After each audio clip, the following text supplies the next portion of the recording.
Islam commands us to do good and forbid evil. You said Islam teaches good. Okay, so let's talk about morality of Islam, because you follow Quran and Sunnah. Your prophet at one time, I'm not saying now, you're a Sunni, so I know you don't do it now, but at one time your prophet accepted Zawj al-Muta.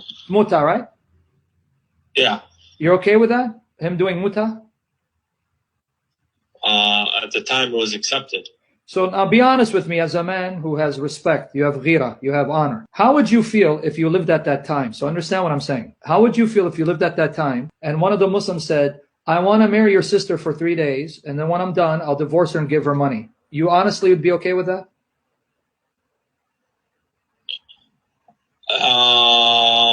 I don't believe that it was done in that context. I believe it was more of, you know, when they were away from their wives. Oh, so it's okay? They're away? So, okay. A Muslim from California is away from his wife, and you're living in Chicago.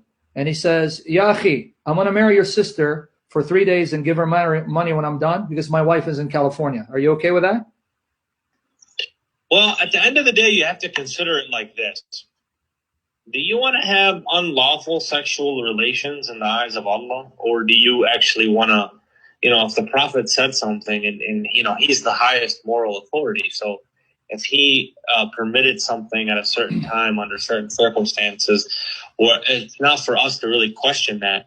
We just follow him exactly as he says, and we obey him.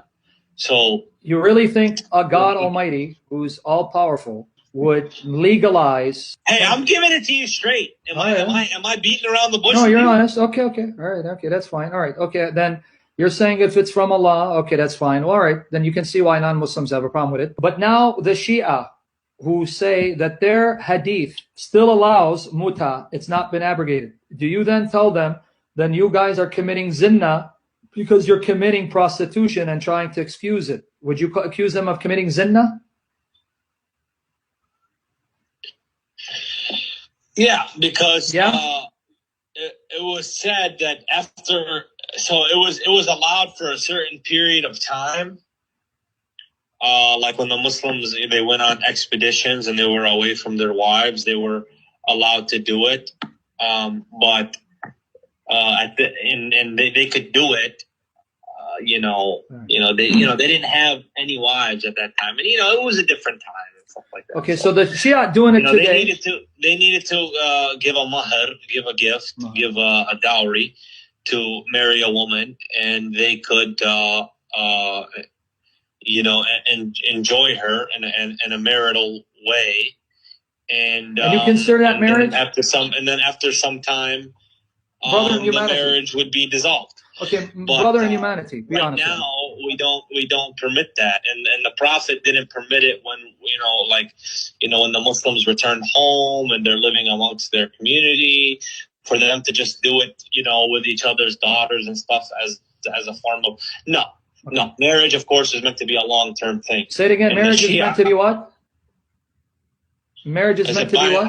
I said by and large, it should be a long-term thing. It's meant to be a long-term thing. Okay. Now, there are certain circumstances that may warrant that, but the way we have it now, it's not permitted. Okay.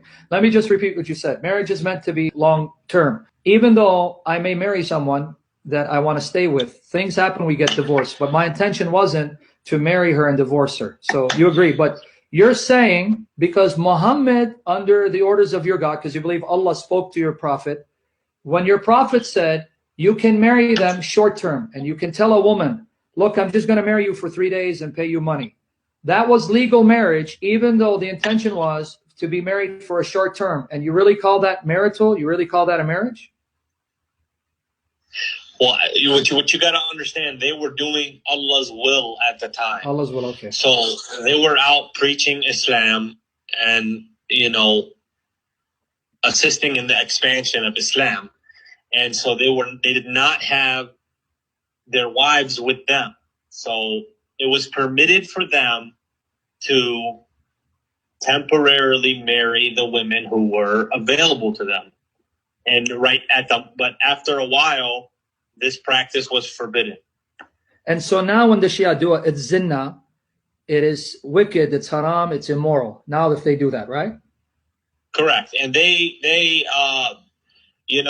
reject our hadith. Yes, right. And they curse a lot of the companions. Sahabi. Yep. And so they have become misguided in a lot of ways. And I can't speak for them. Sure, no, put them a lot aside. of issues because But I just want to make sure that we get this correct. Now, when the Shia do it, it's zina, it's sexual immorality, it's even adultery. We'd even call it prostitution.